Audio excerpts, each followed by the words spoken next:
parles à nos cœurs, que tu nous aides à comprendre et à mettre en pratique ce que tu nous enseignes. Au nom de Jésus, Amen. Donc, imaginez que vous allez entreprendre un grand voyage.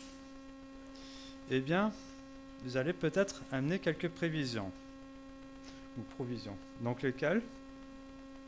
Peut-être un plan avec une boussole pour bien s'orienter. Ou si vous êtes dans le 21e siècle, s'il veut bien, voilà, un smartphone avec GPS. Puis il vous faudra un peu de nourriture et peut-être un moyen de transport. Voilà. Eh bien, dans la Bible et aussi, par exemple, dans le voyage du pèlerin, la vie chrétienne est comparée à un voyage ou un pèlerinage ici sur terre et en destination du ciel. Et donc, de la même façon qu'on a besoin de provisions pour un voyage terrestre, eh bien, on a besoin de provisions pour la vie chrétienne. Donc, quelles sont ces provisions ? Alors, voici quelques exemples. Il y a par exemple le fruit de l'esprit, donc l'amour, fidélité, joie, patience, douceur, paix, etc. Il y a aussi l'armure du chrétien, donc qui est donnée dans Éphésiens chapitre 6. Mais aujourd'hui, j'aimerais me focaliser sur 3 vertus particulièrement importantes. Donc, je vais vous lire le verset qui va servir de base pour le message d'aujourd'hui. Donc, maintenant, ces 3 choses demeurent. La foi, l'espérance, l'amour. Mais la plus grande de ces choses, c'est l'amour. Donc, dans les 3 heures qui suivent, j'aimerais vous décrire ces 3 qualités et expliquer comment elles interagissent et se complètent. Et puis, j'aimerais répondre à la question, qu'est-ce qui les met à part ? Donc, on va commencer avec la foi. Donc, dans Hébreux chapitre 11, le premier verset, nous avons la définition suivante de la foi. Or, la foi est une ferme assurance des choses qu'on espère, une démonstration de celles qu'on ne voit pas. Et en fait, le chapitre 11 de Hébreux, c'est le chapitre par excellence dans toute la Bible sur la foi. Ça donne toute une énumération de différents héros de la foi qui ont su surmonter toutes sortes d'obstacles et de difficultés dans leur vie ici-bas sur Terre. Parfois, les gens, ils confondent la foi avec une simple adhérence intellectuelle. Et donc, j'aimerais bien faire la distinction entre les deux. Donc, regardons ce que dit Jacques. « Mes frères, que sert-il à quelqu'un de dire qu'il a la foi s'il n'a pas les œuvres ? Cette foi peut-elle le sauver ?» Donc ça, c'est tiré de Jacques, chapitre 2, verset 14. Et en fait, si on regarde la suite de ce passage, Jacques donne plusieurs exemples de foi, mais qui se manifestent par des œuvres. Et un des exemples qu'il donne, c'est Abraham, quand Dieu lui a demandé de sacrifier son fils Isaac, il a obéi, sauf que Dieu l'a empêché à la dernière minute. Mais cette obéissance montre bien qu'il avait la foi au Seigneur. Alors il y a un autre exemple un peu plus moderne, donc pas forcément dans le domaine chrétien, mais qui illustre bien la différence entre la foi intellectuelle et une foi qui pousse à l'action. Et c'est un exemple que j'emprunte de mon père, qui a souvent utilisé et que j'aime bien. Donc il s'agit d'un funambule du nom de Charles Blondin. Et donc vous avez une photo de lui ici, et qui faisait toutes sortes d'exploits jusqu'à, par exemple, dresser sa corde raide au-dessus des chutes du Niagara. Et donc il impressionnait des foules de personnes. Et un jour, devant un foule d'admirateurs, il demande: qui de vous croyez que je peux amener un homme sur mon dos et traverser ? Et tout le monde disait: oui, on croit. Question suivante: qui est le premier volontaire ? Et là, silence de mort, plus personne. Enfin, sauf pour une personne, s'il veut bien, qui a relevé le défi. C'était son manager, je pense. Voilà. Donc, lui seul, c'était le seul qui avait la foi véritable en Charles Blondin, alors que les autres, c'était plus une foi intellectuelle. Donc, la foi nous pousse aux œuvres. Et c'est même le point de départ dans la vie chrétienne. Comme on peut le lire dans Hébreux 11, verset 6, « Or, sans la foi, il est impossible de lui être agréable. » Donc le « lui » ici, c'est Dieu. « Car il faut que celui qui s'approche de Dieu croit que Dieu existe et qu'il est le rémunérateur de ceux qui le cherchent. Car c'est par la grâce que vous êtes sauvés par le moyen de la foi. » Et enfin, on a le verset « Le juste vivra par la foi » qui est cité 3 fois dans le Nouveau Testament et qui était le verset qui a conduit Martin Luther au salut. Et juste pour revenir sur Éphésiens 2, on voit à la fois la foi et la grâce. En fait, la grâce, c'est le cadeau que Dieu nous offre, et la foi, c'est notre main tendue qui nous permet de recevoir ce cadeau que Dieu nous offre.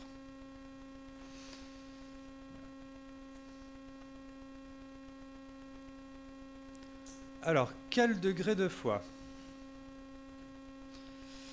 Dans Matthieu 17, 20 et aussi dans Luc 17, 5 à 6, on lit que Jésus nous demande d'avoir une foi comme une graine de sénévé ou une graine de moutarde. D'accord ? Et en fait, dans la photo, je ne sais pas si vous arrivez à le voir, mais la graine, elle est juste ici. Elle est minuscule. Et en fait, dans ce passage, ce qui me saute aux yeux, c'est pas tellement la taille de notre foi. C'est dérisoire.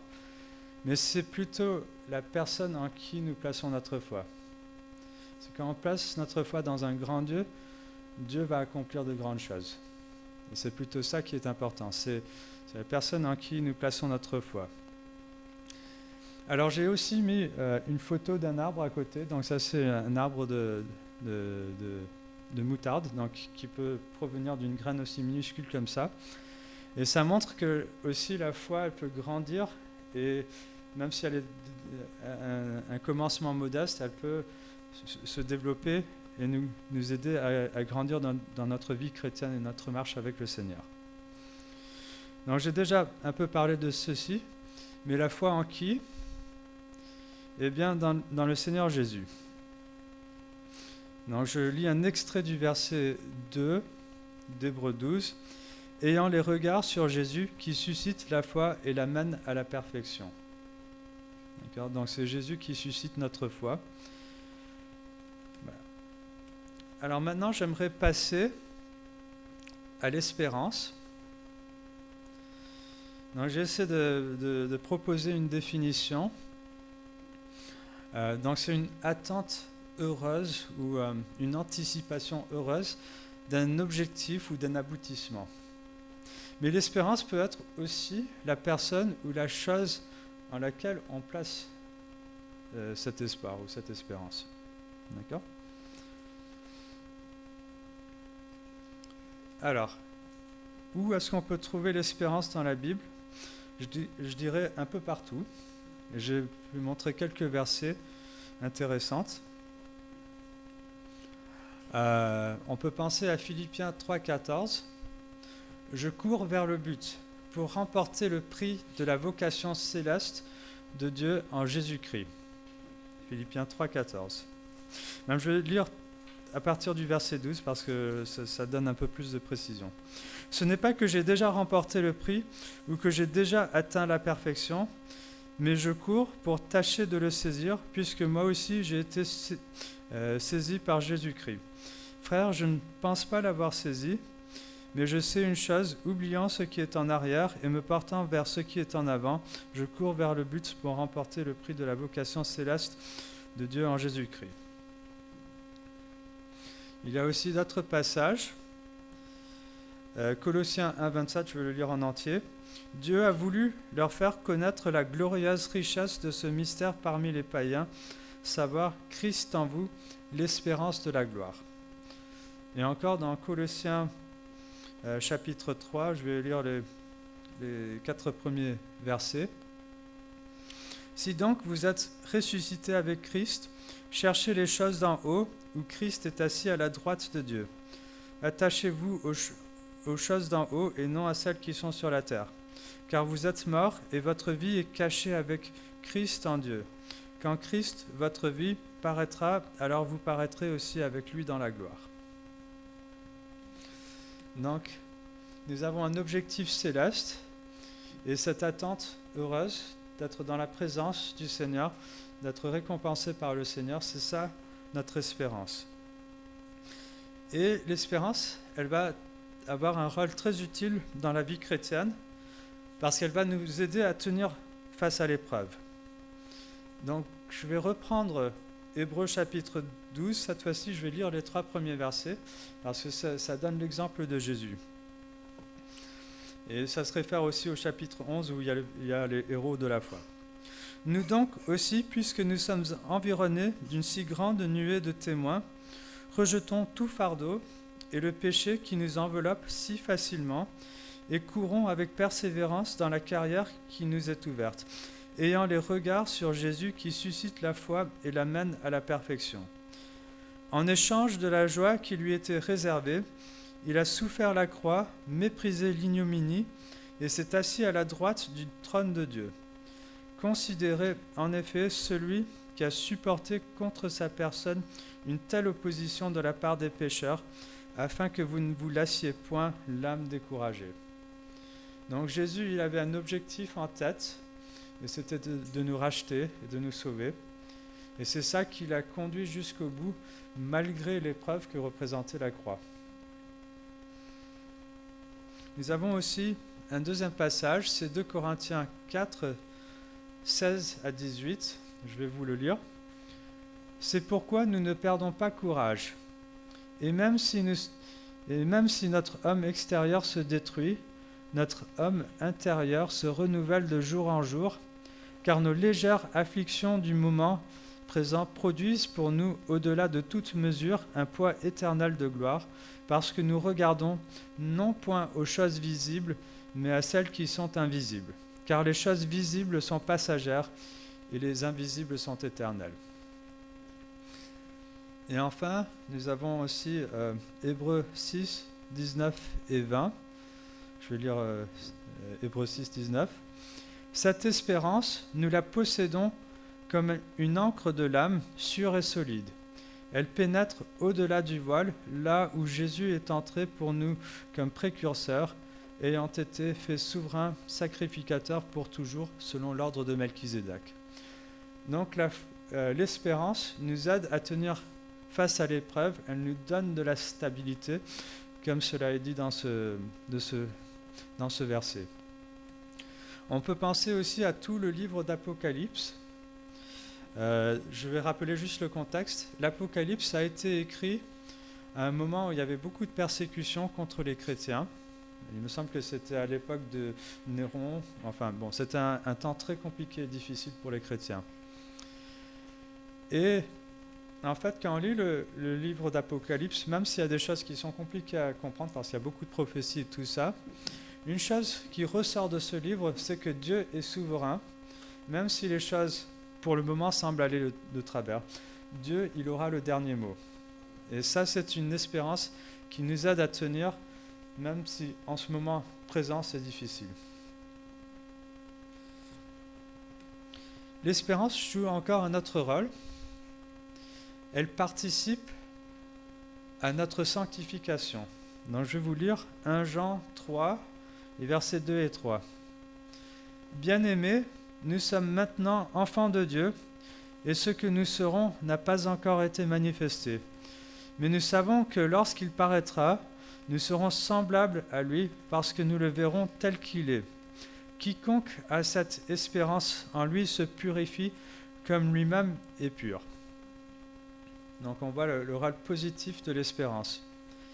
Et à contrario, si on a les yeux fixés sur les mauvaises choses, eh bien ça participe à dégrader notre vie chrétienne. Et je pense notamment à la parabole du semeur, où un semeur va semer une semence sur 4 terrains différents. Et le troisième terrain, eh bien, elle va commencer à pousser, mais en parallèle, il y aura des épines qui vont pousser à côté de cette bonne semence et qui vont étouffer la vie dans cette semence. Et voici donc l'explication que Jésus donne de ce troisième terrain dans Luc 8, 14. Ce qui est tombé parmi les épines, ce sont ceux qui, ayant entendu la parole, s'en vont et la laissent étouffer par les soucis, les richesses et les plaisirs de la vie, et ils ne portent point de fruits qui viennent à maturité. Donc si on se focalise sur les choses d'en bas, on passe à côté de l'espérance que Dieu veut nous offrir et qui nous aiderait à porter du fruit pour le Seigneur. Voilà. Alors j'aimerais encore donner un exemple. J'aimerais parler de Jim Elliot. Donc Jim Elliot, c'est un missionnaire qui est parti en Amérique du Sud pour apporter l'évangile à une tribu cannibale, si je ne me trompe pas, enfin une tribu assez dangereuse d'Indiens ou d'Amérindiens. Et en fait, c'était quelqu'un de brillant qui avait beaucoup de potentiel et les gens avaient du mal à comprendre pourquoi il est parti. Et en fait, donc il est parti et même malheureusement, il est mort avec 4 autres missionnaires à cause de cette tribu. Ça n'empêche que plus tard, la tribu a reçu l'évangile par l'intermédiaire des veuves qui sont restées et ils se sont donnés au Seigneur. Mais il avait une citation qui est très intéressante. Il disait « Il n'est pas si bête celui qui donne ce qu'il ne peut garder pour obtenir ce qu'il ne peut perdre. » Clairement, c'était quelqu'un qui avait les yeux fixés sur la récompense en haut. Alors maintenant, j'aimerais parler de l'amour. Alors, oui, l'amour. Alors, déjà, on en a parlé la semaine dernière. Donc, notre pasteur a parlé de l'importance de la sincérité dans l'amour. Donc, un amour véritable, pas intéressé, et un amour qui cherche le bien des autres, notamment dans la foi. Alors, je ne vais pas essayer de donner une définition, parce que la Bible n'en donne pas, mais elle donne plutôt une description. Donc, dans 1 Corinthiens 13, nous lisons « L'amour est patient, il est plein de bonté. L'amour n'est point envieux, l'amour ne se vante point. Il ne s'enfle point d'orgueil, il ne fait rien de malhonnête. Il ne cherche point son intérêt, il ne s'irrite point. Il ne soupçonne point le mal, il ne se réjouit point de l'injustice, mais il se réjouit de la vérité. Il excuse tout, il croit tout, il espère tout, il supporte tout. » Et de manière plus générale, 1 Corinthiens 13, c'est le chapitre dans la Bible sur l'amour. Dans ce chapitre, l'amour est comparé à tout un tas d'autres vertus, et l'apôtre Paul montre la suprématie de l'amour. Alors, en grec, il existe différents termes pour l'amour, termes qui sont employés dans la Bible. Donc j'en ai relevé 4. Donc on a le terme eros, donc qui est plutôt l'amour physique, donc typiquement dans un contexte romantique. Il y a le terme storgé, qui est l'amour familial. Il y a philia, dont a parlé Samuel la semaine dernière, qui est l'amitié. Et il y a le terme agapé. Donc eros, par exemple, un exemple biblique, ce serait par exemple entre Jacob et Rachel. Storgé, ce serait par exemple entre Abraham et Isaac. Philia, un autre exemple, ce serait entre Jonathan et David. Et le terme agapé, c'est le terme qui veut dire l'amour pur, un amour sacrificiel, donc qui ne cherche pas son intérêt, mais plutôt l'intérêt de l'autre. Et c'est ce terme-là qui est utilisé dans 1 Corinthiens 13. Et c'est aussi ce terme-là qui va être utilisé dans la plupart des passages bibliques qui vont suivre. En tout cas, celles que j'ai vérifiées. Alors, quels sont les plus grands commandements ? Eh bien, les 2 plus grands commandements sont donnés